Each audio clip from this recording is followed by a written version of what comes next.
Welcome to the Science of Success. Introducing your host, Matt Bodnar. Welcome to the Science of Success, the #1 evidence-based growth podcast on the internet, with more than 3 million downloads and listeners in over 100 countries. In this episode, we discuss how to deal with never feeling like you're enough. We show you how to overcome the insidious trap of people-pleasing. Look at the most effective treatments for OCD, panic attacks, anxiety, and stress. We discover the dangers of toxic perfectionism and how it might be holding you back. We tell you why the word should is so dangerous, and much more with our guest, Taylor Newendorp. Do you need more time? Time for work, time for thinking and reading, time for the people in your life, time to accomplish your goals? This was the #1 problem our listeners outlined, and we created a new video guide that you can get completely for free when you sign up and join our email list.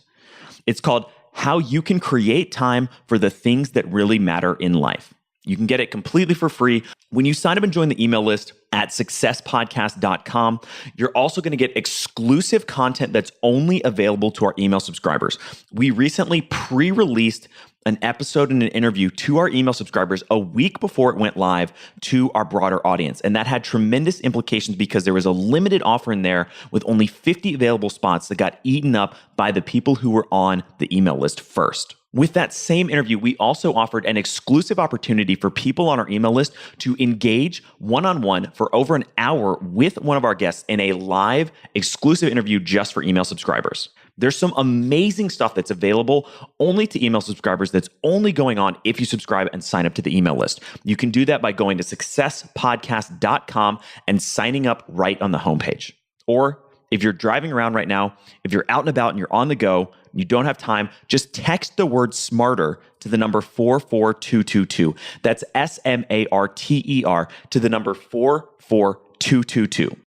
In our previous episode, we discussed the surprising science of creativity. We started with a fascinating look into how your brain creates reality around you and assigns meaning to things that often have no meaning at all. Then we examined the unlikely relationship between doubt, ambiguity, and creativity. We asked how you can chip away at your assumptions so that you can open up spaces of possibility to be more creative. We explored the foundations of asking truly great questions and examined the way that doubt can be a powerful force for unleashing creative insights and much more with our previous guest, Dr. Bo Lotto. If you want to create epic breakthroughs in your life, check out our previous episode. Now for our interview with Taylor. Today, we have another exciting guest on the show, Taylor Newendorp. Taylor is the founder and president of the Chicago Counseling Center and specializes in the treatment of obsessive compulsive disorder, perfectionism, and anxiety disorders. He's worked as a practicing therapist for many years and completed the International OCD Foundation's Behavioral Therapy Training Institute. He's also the author of the Perfectionism Workbook, Proven Strategies to Break Free from Perfectionism and Achieve Your Goals. Taylor, welcome to the Science of Success. Thank you, Matt. I appreciate you having me on. Well, we're excited to have you on the show today. I'd love to start out with, obviously you've done a lot of work around perfectionism, and you talk about kind of this idea of the myth of perfection. Tell me a little bit about that. Yeah, sure. I think a lot of people could probably relate to the fact that, especially in our culture, there is a lot of importance placed on doing your best, being successful. And there's really nothing wrong with that. Where things kind of go askew, if you will, is when people start to form the belief that they have to be perfect in every respect of their life to achieve success. They have to be perfect in their personal and professional relationships. They have to come across perfectly when they're interacting with anyone on any level, and they can't let anybody perceive that they might possess any sort of weaknesses. And, they especially tend to live in fear of people knowing that they might have possibly made a mistake at some point in their life. So this myth of perfection is that it is a positive thing, that it's something that people could and should strive for in order to have a certain amount of success in their life. But the problem is that I think most people will probably acknowledge that perfection is simply impossible to achieve. And that's because perfection it's a subjective thing. So two different people are not going to kind of define perfection in the same way. So again, it's something that no one could ever really truly achieve. And the problem that is happening more and more for a lot of people is that the more they're striving to attain perfection in their lives and they're simply not achieving it because, again, it's unachievable, they're experiencing a lot of dissatisfaction, a lot of discontent. And that leads to really unpleasant things to experience. Certainly stress, anxiety, depression. It can even drive some people to really destructive behaviors, whether it's eating disorder behaviors in an attempt to achieve the quote unquote perfect body. Some people turn to substance abuse of some sort of another because they can't cope with feeling like a failure all the time. And there is a big crossover with perfectionism and a wide range of psychological disorders, especially things like eating disorders, like I mentioned, anxiety, and obsessive compulsive disorder. I think you bring up a really good point, and it's something we talk a lot about on the show, which is basically the idea that you should try to hide your weaknesses or ignore your mistakes or bury your mistakes is really problematic and really dangerous. Yeah, and one thing that I just believe as a person, and I see, the more I'm on this planet interacting with all different kinds of humans, is that part of being human is having certain strengths and also having certain weaknesses. And a lot of people are very scared to show any sort of vulnerability. But, in my work with people and what I try and touch on in the book is people actually tend to grow more once they acknowledge their weaknesses and work on ways to improve them. And mistakes, I do not see as a bad thing. There are some mistakes that can have negative consequences. But for the most part, as people, we tend to learn the most and grow and develop the most from the mistakes we've made in our lives. So for somebody who's listening that maybe has a tendency to hide their mistakes or not want to acknowledge their weaknesses, how can they start to sort of chip away at that or move towards an acceptance of being imperfect? Sure. So one thing to think about is kind of what I just touched on, which is kind of this shared human condition, which is that we're all imperfect, and that's just the way it's supposed to be. It's the way we all are. One thing I found really helpful in my work with people is using cognitive behavioral therapy techniques, and especially the technique within cognitive behavioral therapy, which is kind of understanding any sort of unproductive or unhealthy thinking you might be engaging in, which kind of ties into the beliefs you hold on to, and really taking a look at how realistic or unrealistic those beliefs are and starting to chip away at your beliefs in a way that feels better to you, for lack of a better phrase, and also can lead to more acceptance and productivity. So I definitely want to kind of dig into cognitive behavioral therapy and the implications of that. But before we get too deep down that rabbit hole, I want to come back and, understand and dig into this idea of perfectionism a little bit more. Sure. Tell me about some of the sort of tendencies, I think you call them sort of the 5 tendencies of toxic perfectionism. Tell me a little bit more about how those kind of manifest and what each of those are. Yeah, definitely. Well, the first thing to understand is that there's overlap among all the different tendencies that people who struggle with what I call dysfunctional perfectionism tend to have. And really quick, I just want to say, perfectionism itself, it's a personality trait. And people may have some traits that fall under these different perfectionistic categories. So when I go over them, it's not that anybody fits into just one box. People often share a few of these different, what I call toxic tendencies. The first one that people really tend to get stuck in and struggle with is what is known as people-pleasing perfectionism. And this occurs when people, for whatever reason, sometimes it's because of their family environment that they grew up in and certain expectations that were placed on them. Sometimes it's because of beliefs they come to form because of expectations placed on them by teachers, coaches, mentors over the years. People start to form this idea that everything they do in their life must be done in the service of helping someone else feel good about them, if that makes any sense. So in essence, they're not really doing anything for themselves. Every action they're taking is designed to please somebody else. And they really feel that they have to get this external stamp of approval to feel good about themselves at all. And this drives people to work excessively. They kind of put self-care way, way, way on the back burner. These are people who get burnt out very frequently, both academically and in their professional careers. These are people who may not be fully honest or be their true selves when it comes to any sort of personal or intimate relationship. And again, it all falls under this umbrella of they feel like they have to do everything just to make other people like them.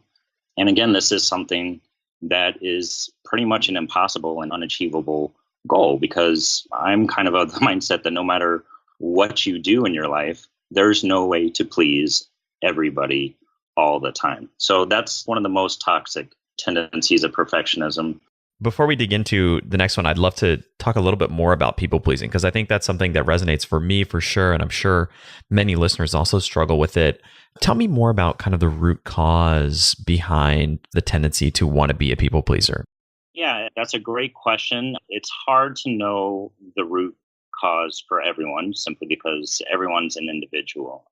So one of the reasons I mentioned that perfectionism does seem to be a personality trait is because there's some evidence that's starting to show that this is actually, a tendency that people are born with. And when you look at people who struggle with perfectionistic tendencies, not all the time, but more often than not, there is a history of other things within the family. So it could be a history of things like anxiety, depression, OCD, even a history of things like substance abuse and that sort of thing. So there's more and more research showing that it's very possible there's actually a genetic component that's influencing people's perfectionistic tendencies. Having said that, people can be born with this genetic predisposition, if you will, and then grow up in an environment that kind of influences these tendencies even more and really solidifies that what really becomes a need, a perceived need to please everyone. So again, everybody's different. A lot of times it does arise out of the environment we grow up in. So I use an example in the Perfectionism Workbook about a young woman I worked with. She was the youngest of 4 kids in her house. Both parents were highly successful, very well-liked individuals. Her older siblings all excelled in school, all did very well, with their extracurricular activities. I had an older brother who was an amateur athlete for a number of years. So she grew up with this expectation that she had to be the best. And what she saw was that the more success everyone in her family had, the better liked they were, the more friends they had, the more people were coming around her house day in and day out.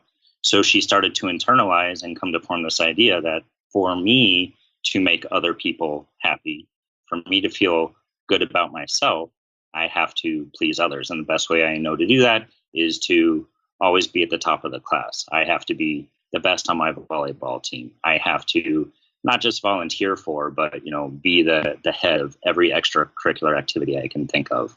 And these are ideas that if people start to believe them at younger ages, childhood, adolescence, they become solidified in early adulthood. And it's really hard to kind of shake those beliefs. So I have a couple of sort of questions around this, but one, I'm curious, how do you ultimately sort of overcome the tendency of people pleasing? But I'm also really curious, for somebody who is kind of in that world of wanting to please people and having your identity be sort of rooted around, feeling like you need to achieve and be successful to be loved. If they sort of resolve that issue, do they then stop being productive? Do they then stop, sort of on the journey of success? Or how do you think about that piece of the puzzle? Yeah, that's an excellent question as well. That's actually something I hear my clients express a fair amount, is this fear that if they stop operating the way they have been, if they give up some of their beliefs and their perfectionistic expectations of themselves, that somehow they will then kind of flip to this total opposite, which is being a completely unproductive, unliked person. And all I can tell you is I've never once seen that happen to anybody as they've worked on trying to overcome their own perfectionistic tendencies. And I think the reason for that is because they have kind of set the bar so high for themselves that they can take the quote unquote risk of lowering the bar a fairly decent amount, and they're still going to be performing at a higher level than the average person. They're still going to be liked just as well as they ever were. I think one of the most important things for people with people-pleasing tendencies to kind of explore is when you're undertaking any sort of action, any sort of behavior you're engaging in, how much of it is because you truly want to, because it's something that feels meaningful and fulfilling to you, and how much of it is because it feels like it's something you have to do, something you should be doing to make other people like you. And I think a lot of times when people can start to make the distinction that, well, actually, about 85, 90, 99% of the time, I'm doing things because I feel like I have to. This is something I need to do. I must be doing to have other people like me. Then that's where it's crossed the line. It's not really a meaningful, fulfilling activity for the individual. They're simply doing it to have other people approve of them. And so how do we start to kind of chip away at the foundations of that or move towards overcoming that tendency?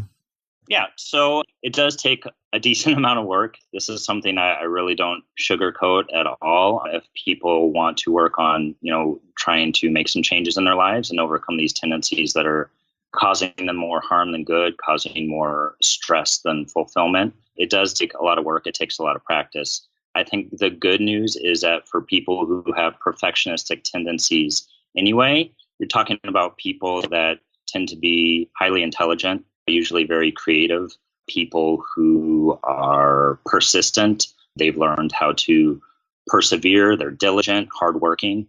So it's a matter of working with the individual and trying to help them harness those positive attributes they already possess, those skills that they already can implement, and just using them in a different way. And really, the main thing to work on time and time again when you're struggling with perfectionism is really taking a look at your own expectations. So what are your expectations of yourself? What are your expectations of others? And how realistic are they? So it comes back to some of the cognitive behavioral stuff. It's really doing a lot of challenging your own belief system and really being willing to look at things from a different perspective. One of the things I touch on in the workbook as well is having what is known as a growth mindset versus a fixed mindset. And people with a fixed mindset tend to operate on the belief that things in life are just the way they are and there's nothing that they can do about them. And that can, kind of translate to anything. It can be, they don't believe they can change the way they think about things. They don't believe there's a different way to manage their emotions. They don't believe that there's any way to function other than what they already know. That's a fixed mindset. And ultimately, that is very limiting and it keeps people stuck.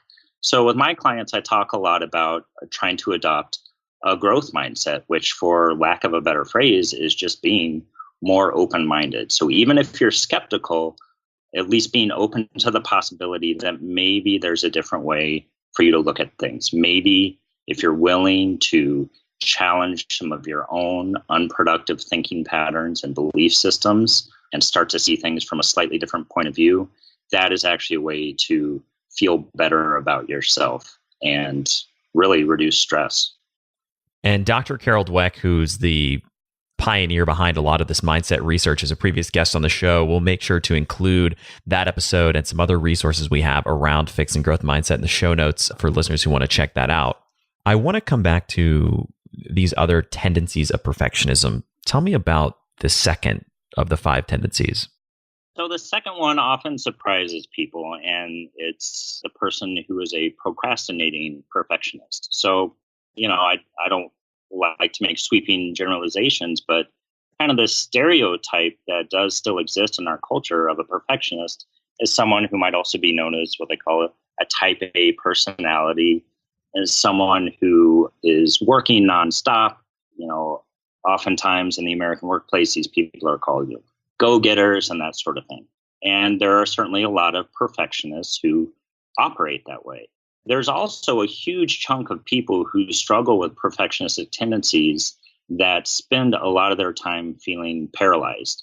And actually, their expectations have gotten so unrealistic and so out of control for them that they just kind of live petrified in fear and they procrastinate. So they will put off doing something because they are afraid that they will not get it exactly right. They will put off things like applying for a job because they're worried that they don't have the perfect application. They will put off a social interaction because they're worried that they will not come across perfectly. What if they don't have the exact right things to say in a conversation? What if someone notices that they seem a little bit nervous or tired or off their game? So people who really become gradually more and more isolated because their expectations are keeping them stuck in fear. And that can also tie into this fear of making mistakes. And like I kind of alluded to, fears of just not coming across as the type of perfect individual they think they should be. I think it's interesting because when you talk about perfectionism, many people may think, hey, I'm not a perfectionist. But the reality is all of these different tendencies can manifest in a number of different ways, whether you're a people pleaser, whether you're a procrastinator. There's a lot of sort of subtle ways that perfectionism can kind of seep into your life. And I think it's really insightful to kind of look at these different angles and ways that it may be impacting you. Oh, I completely agree. And I'll say a couple of things to that. So first of all, I'm pretty honest with people. I don't consider myself a perfectionist, but I can fully acknowledge I have perfectionistic tendencies. And by that, I mean, I kind of have this underlying sense that is with me most of the time throughout the day and night that no matter what I've done, I probably could have done it better. Or no matter what I've accomplished in the course of a day, a week, a year, there's this sense that I still could have done more. And that's both on a professional level and a personal level. As a parent, I feel like there's always more I could be and should be doing as a dad for my kids to take care of my family. On a professional level, I kind of have this ongoing sense that I could always be reading more. I could always be researching more. I could be finding ways to help more people. So it's not something that keeps me awake at night. It's not something that causes an undue amount of stress in my life, but it's certainly there. And when I talk about things in those terms, I do find that most people can relate to that to some degree. The other thing I'll say is that more often than not, when I'm treating someone for perfectionism, they haven't walked into my office and said, hey, I'm a perfectionist. Can you help me with that? It's more that they have noticed, again, this feeling of discontent that no matter what they've achieved, no matter what's happened for them in their lives, they're not satisfied.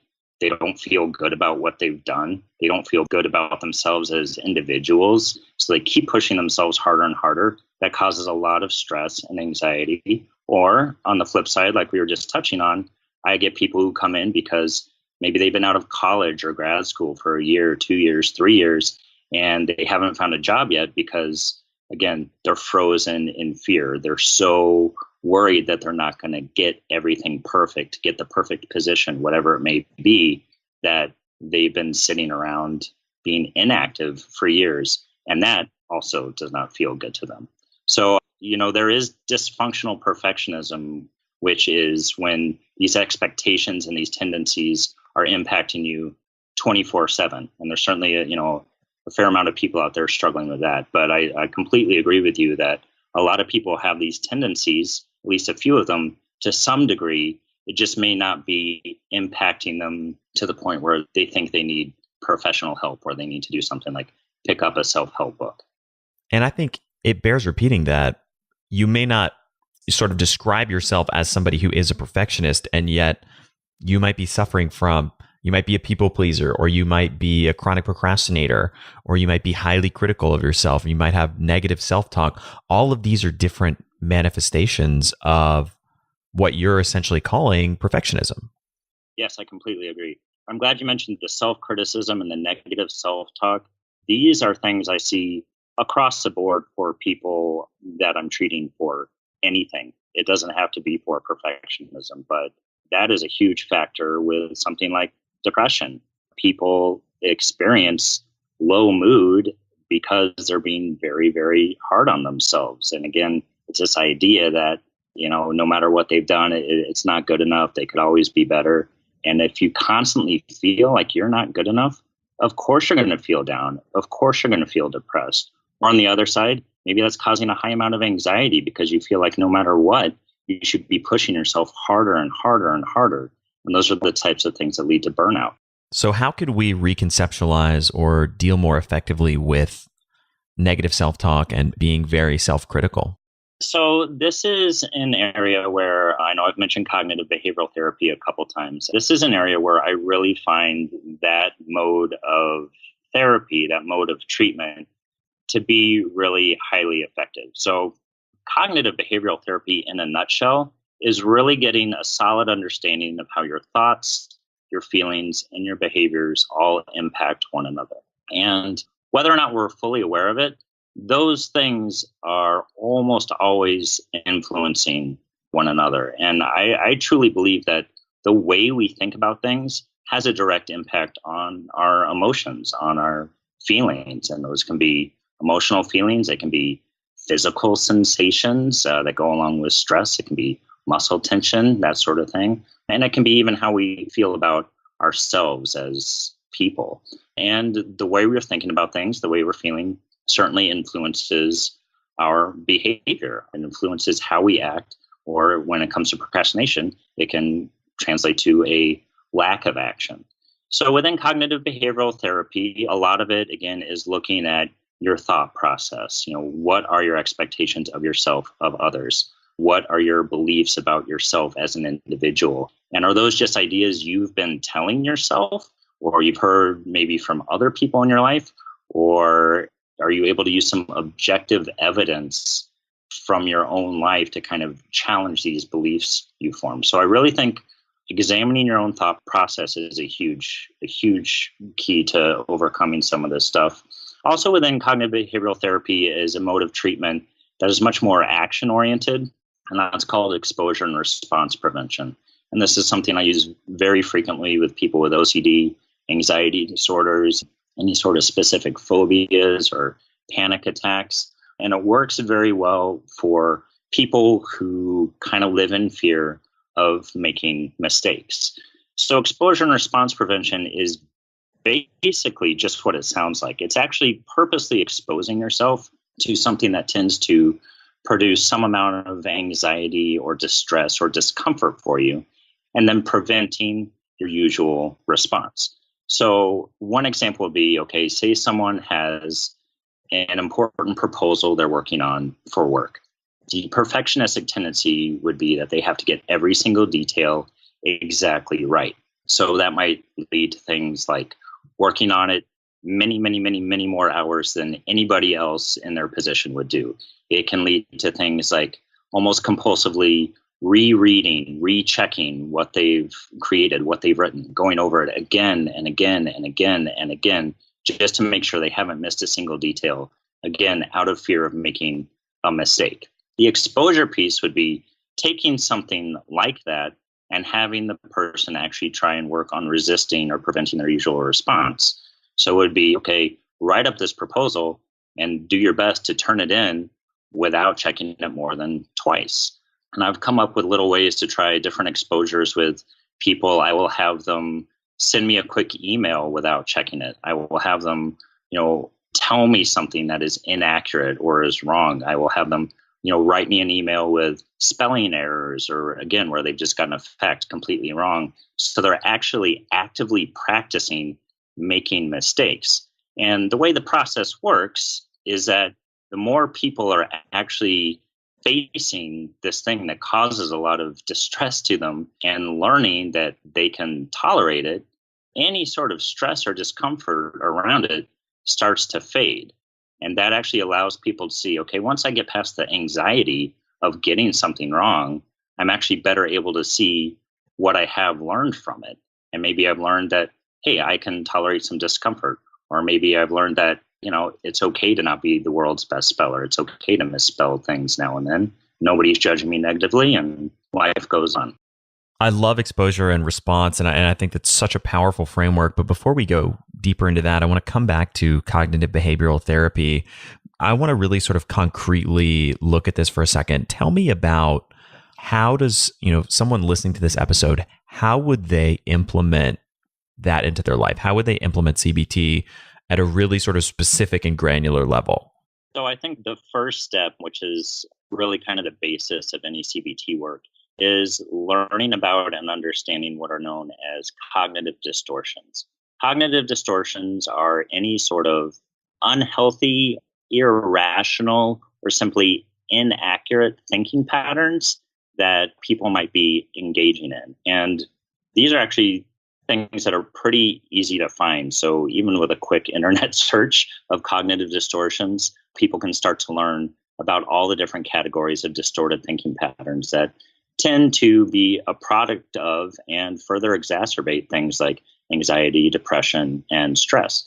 So some examples, one that I really think is probably the most applicable to people who struggle with perfectionism and people-pleasing tendencies, is what are known as should statements. So there's a whole category of distorted thinking patterns that simply revolve around the word should. And it's people telling themselves things like, well, I should be at the top of my class. I should be the top salesman in my company. I should never get anything wrong. I should be happy all the time. All these things are kind of telling themselves over and over again that they should, or again, feel like they have to be doing. And that can be a pretty destructive, distorted thinking pattern. Other thinking patterns that people get stuck in that tend to be unproductive is all or nothing, or what is known as black and white distorted thinking. And that's a very limiting one, because in any given situation, you're really only giving yourself two options. So an example would be, I have to be perfect, or else I'm a complete failure. And when you really have people kind of look at beliefs like that and break them down, that's when change starts to occur. People can step back, look at things like that a little bit more objectively, and say out loud, that's unrealistic. And are those really my only two options in life? And if I'm not perfect, does that necessarily automatically translate to me being a complete failure? No, most people would say it's not. So to get back to your question, I really think learning and familiarizing yourself with all the different types of cognitive distortions that are out there is kind of the first step when it comes to cognitive behavioral therapy. And then breaking down how you tend to feel, how you tend to react when you're thinking those things. So again, for the person that's highly self-critical and is kind of always beating themselves up over and over again, they can recognize that the more they do that, the worse they feel. And again, it can be feeling down, it can be feeling dissatisfied, it can be, flat out anxiety and panic. So it's understanding the connection between thoughts and feelings. And then, like I touched on, how those things might be influencing the way you're behaving in any given circumstance, whether it's a social interaction or whether it's, a task you're working on for work, whatever it may be. So really, it's getting a clear picture for yourself of how those things are all influencing one another. And then with CBT, really coming back to the thought process again, and again, and really challenging it. And one question I frequently ask people, and this is not something I came up with, this is kind of a old school standard CBT question, is, okay, this thought you're telling yourself over and over again about yourself or about other people, whatever it may be. If you had to stand up in front of a judge and jury in a court of law and prove beyond a shadow of a doubt that this thought you were thinking is 100% true, would it hold up? And if it's a distorted thought, almost every time the answer is no. And people can identify, I have no evidence to back this thought up. I have no evidence to show me that I'm a failure. I have no evidence, no hard evidence from my own life to show me that people don't like me. So time and time again, it really comes back to challenging the unproductive thinking and trying to gain a new perspective. And people do see that has a direct impact on how they're feeling in general, how they're feeling about themselves, and has a direct impact on how they're acting. It seems like expectations are at the root of many of these tendencies and limiting beliefs. Yeah. And again, I think, this is where I have the advantage of, being a therapist, being a counselor, where I have the time to really help people kind of explore those expectations, again, where they came from, or these direct messages they were receiving from other people in their lives, or these things that have kind of been influenced by our society in general. I can tell you for a lot of people I work with, male and female, who are struggling with any sort of eating disorder or body image issues, a lot of people give in to kind of these societal expectations of how they, quote unquote, should look, how their bodies, quote unquote, should be. And when it crosses the line into, again, these perfectionistic expectations of how they think they should look, that's where it can get really destructive and unhealthy. Hey, everyone. I wanted to take a quick second and tell you about this episode's incredible sponsor, Brilliant. Brilliant is a math and science enrichment learning platform. Brilliant is unique in that it teaches you these concepts through solving fascinating and challenging problems. We'll be featuring a new sample problem to our email subscribers every week as part of Brilliant's support for the show, so be sure to check those out. Listeners have loved solving these sample problems in the past, and Brilliant's problems feature all kinds of cool scenarios from poker games to World War II airplanes. In fact, Brilliant explores many topics, including computer science, probability, machine learning, physics, and much more. It's a great way to learn and an addictive, interactive experience that's enjoyed by millions of students, professionals, and enthusiasts around the world. You can get started today by going to brilliant.org/science of success for free. When you visit our link, for a limited time, you'll also get 20% off of an annual subscription when you sign up, just for being a Science of Success listener. Brilliant also has these amazing principles of learning, which showcase their passion and dedication to teach people these vitally important STEM skills. One of them is cultivating curiosity. From world champions to creative geniuses like Leonardo da Vinci, curiosity is such an important skill. Another great learning principle from Brilliant is that math and science learning should be community-driven. Their incredibly engaged community is a great resource for chatting, learning, and connecting when you're stuck or can't solve one of their thought-provoking puzzles. Check out some of the amazing stuff going on at Brilliant. Right now, you can go to brilliant.org/science of success to get started absolutely for free and save 20% off your annual subscription just for being a Science of Success subscriber. Once again, that's brilliant.org/science of success for some incredible math and science learning. Be sure to check it out. Brilliant's been an incredible sponsor of the show for a long time, so check out what they're working on. It's really cool stuff. So I want to come back to exposure and response because I think that's such a great framework. Even things as simple as social interactions. We've had a previous guest on the show, Jia Jiang, who talked about the idea of rejection therapy, which is a great way to get comfortable with uncomfortable social interactions. And tell me a little bit more about the science behind why exposure and response is such a useful tool for dealing with any sort of discomfort or negative experiences that we have. Yeah, so what tends to happen for people if there's something that causes them anxiety, if there's something that causes them discomfort, more often than not, the response is to try and avoid it somehow. Or if they're feeling really uncomfortable, try and instantly distract themselves by any means they can think of. So avoidance and distraction are the most common ways people tend to react to something that causes discomfort. And what happens over time is the more people are avoiding something, it's actually increasing their anxiety around it. So, an easy example would be something like someone who has a fear of dogs. And it could be for whatever reason. Maybe they had a bad experience when they were younger, a dog tried to bite them. Maybe not. Or for whatever reason, they formed this fear of dogs. So because dogs make them uncomfortable and they tend to get stressed and anxious around them, their solution is to avoid it. But again, what's happening over time is the more they're making all these efforts to stay away from dogs at all costs, it's helping that fear just grow larger and larger in their brain. And at no point are they giving themselves the opportunity to learn that if they actually faced a dog and hung out with a dog, that anxiety around the dog itself would probably start to fade some. So the science behind exposure and response prevention is helping people identify really specific triggers that do tend to produce that discomfort or distress for them. And then gradually, systematically, having them start to face those triggers in any way that they can think of, in any way that their counselor can think of.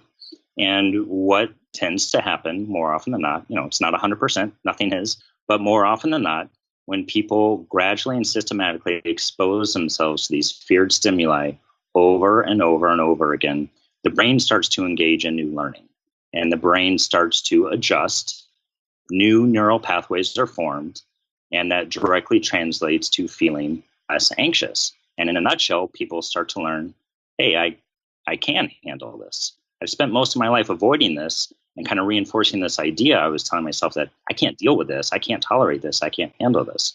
But once they actually face it and endure that initial discomfort around it, like I said, the brain starts to figure out, oh, actually, this does not need to be perceived as a threat, and I can tolerate this.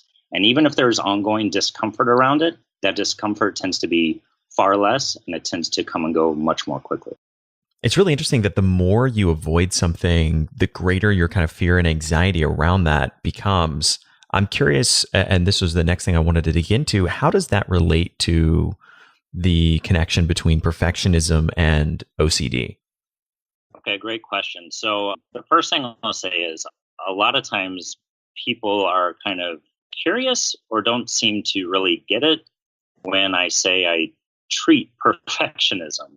And actually, the way I became exposed to perfectionism as an issue and as a clinical issue, I was primarily through my work with people with obsessive compulsive disorder. So just to make a quick distinction, OCD is very much, it is a brain disorder. Most of the research points to the fact that people are most likely born with OCD, and they experience events later on in life that tend to have a kind of pop out or come to the surface.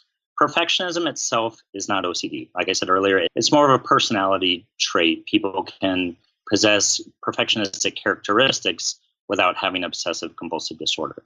But the overlap is that for people with OCD, and again, this is kind of a blanket statement, there are a bunch of different subtypes of OCD, so this is not really doing it justice. But for a lot of people with OCD, they are engaging in compulsive behaviors to get kind of a sense that things feel just right. And you could use any number of examples.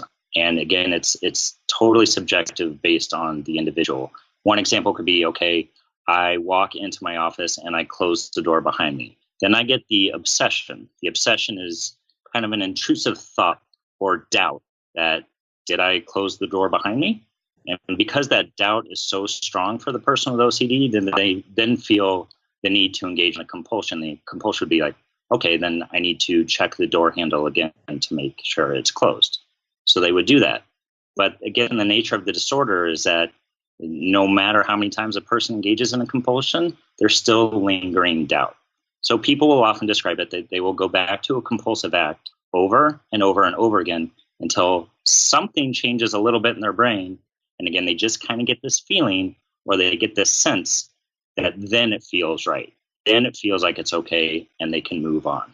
And kind of the crossover with that and perfectionism is that, again, someone may not have OCD, but they may be engaging in a perfectionist behavior like I kind of alluded to, okay? I'm going to read and reread this email over and over and over and over again until I can make sure it's just right. So I can make sure it feels okay and it seems like it's mistake-free and I feel like it's perfect or as close to perfect as it's gonna get. So that's one example of how there can kind of be a crossover. Again, there are many different types of OCD, but one of the subtypes is people who struggle with things like organization and symmetry. And it can, again, kind of translate to anything. It can be feeling like everything on their desk has to be lined up just right. Clothes have to be put away in their drawers a very, very specific, certain way. And so that kind of gets jumbled up along a lot of times with feeling like things have to be perfect, for lack of a better word. I want to come back to now and talk about the solution to some of these challenges which you talk about and describe sort of self-acceptance and self-compassion. And I love the way you phrased it in the last chapter of your book, which is being enough and achieving your goals without fear. Tell me more about that. Yeah, so one of the reasons I wanted to talk about working towards goals and trying to achieve goals is because I think it's very important to have goals. That's what keeps us moving forward in life. Again, whether it's a personal goal, a professional goal we set for ourselves, it's something that drives us. It's something that keeps us moving forward, and it can translate to people achieving a high amount of success in their lives and achieving contentment in their personal lives, achieving a sense of self-satisfaction. The problem with perfectionism is that more often than not, when people are striving towards these goals, first of all, the goals they've set for themselves are unrealistic, many times unattainable, impossible. And the work they're doing towards those goals is motivated by fear. It's motivated by stress. And again, it's this sense that it is something they absolutely must have to be doing, or else they're worthless as a person. And then a lot of times when people don't achieve those unrealistic goals they've set for themselves, that just sets off a whole other cycle of self-criticism and negative self-talk, which just perpetuates anxiety and depression. So one of the areas of CBT that I kind of touch on towards the end of the workbook is acceptance and commitment therapy, which is, again, not doing it full justice, but in a nutshell, kind of understanding what you value in your life, what is most important and meaningful to you, and then taking a look at whether or not the goals you've set for yourself actually fall in line with those values, and if they're things that are going to actually help you have more of a sense of fulfillment in your life. So when people are setting goals for themselves that are more based on what they value in their life, what is meaningful and important to them, and they're making those goals, specific and measurable, and again, meaningful, that actually tends to provide a lot of natural motivation for them. And it starts to translate to the sense of they're doing something that they want to do versus this perceived need that it's something they have to do to, again, please others, or it's something they absolutely must do if they're ever going to feel slightly decent about themselves as a human being. And along with the acceptance piece of things is a mindfulness component. And this is an area that I've really found to be highly beneficial when I'm working with people who've come in, seeking help for really any kind of issue. But, and I think you guys know, really at its core, mindfulness is more about just observing things, observing how you're feeling, observing what it is you're thinking about, observing how you and others are acting in your daily life, and trying to just make observations without attaching any sort of judgment to them. The problem with dysfunctional perfectionism, again, a lot of it comes back to these expectations people place on themselves, is that if they're not achieving what they think they should be, then that leads to a lot of negative self-judgment. And the more they're judging themselves negatively, again, that's just going to perpetuate things like stress, insecurity, anxiety, and depression. And what would one piece of homework be that you would give listeners to concretely implement some of the ideas and themes that you've talked about today? I think the first thing for anybody that thinks that, this might be causing some amount of unrest in their life is to sit down and do what I call a self-inventory of your own expectations. And I know we've talked about that a lot, but it's kind of the keystone towards working on all this other stuff we've been addressing. So kind of the first piece of homework I give people when I meet with them in my office, it's the same thing I would recommend to anybody out there, is take some time to sit down and just be completely and totally honest with yourself. What are your expectations for yourself? And really try and be as thorough, as comprehensive as possible. What are your expectations for yourself when it comes to finances? What are your expectations for yourself when it comes to personal relationships? And that can be friendships, it can be intimate relationships, it can be family relationships. What are your expectations of yourself, of how you, quote unquote, should be when you're interacting with people socially? What are your expectations of yourself when it comes to your lifestyle, that can include your health habits, exercise, diet, whatever it may be. What are your expectations for yourself as far as how you want to feel? And again, what are your expectations as far as what you want to achieve for yourself? And more often than not, when people sit down and they're really honest and they take time and they do this homework assignment really well, they can sit back, read over it, and recognize that's unrealistic. That's unrealistic. That's causing me a lot of distress. And so when people are able to kind of step back from their own thoughts and expectations and get a little bit more of an objective perspective, that's kind of the groundwork you need to start to really challenge and change any sort of unproductive thinking and work on just kind of accepting yourself as you are and working towards more realistic and, again, more meaningful, more fulfilling expectations. And where can listeners find you and your work online? I've tried to make my website for my practice a pretty good resource for people, and that's just chicagocounselingcenter.com. I've got a few blog posts on there that address perfectionism, address different subtypes of obsessive compulsive disorder, some of the treatment methods we've talked about, like exposure and response prevention, CBT, mindfulness. I also have links to other great sites that are out there for resources. I have a link to my book on there. And, when I created the Perfectionism Workbook, I really tried to make it as comprehensive as possible. I tried to think about all the different facets of perfectionism I've seen in really countless clients I've had over the years. And I've tried to throw in pretty much every different kind of treatment technique I've tried with people that's had any sort of positive result. So it's a very skills-based book. It is a workbook. It requires a lot of work on the individual. But so far, the feedback I'm getting on it is that it's practical, it's helpful, and it seems to be a pretty decent resource for people struggling with some of these tendencies. Well, Taylor, thank you so much for coming on the show, for sharing all this knowledge and wisdom with our listeners. It's been a pleasure to have you here. Thank you very much, Matt. I appreciate you taking the time. It was a pleasure speaking with you as well.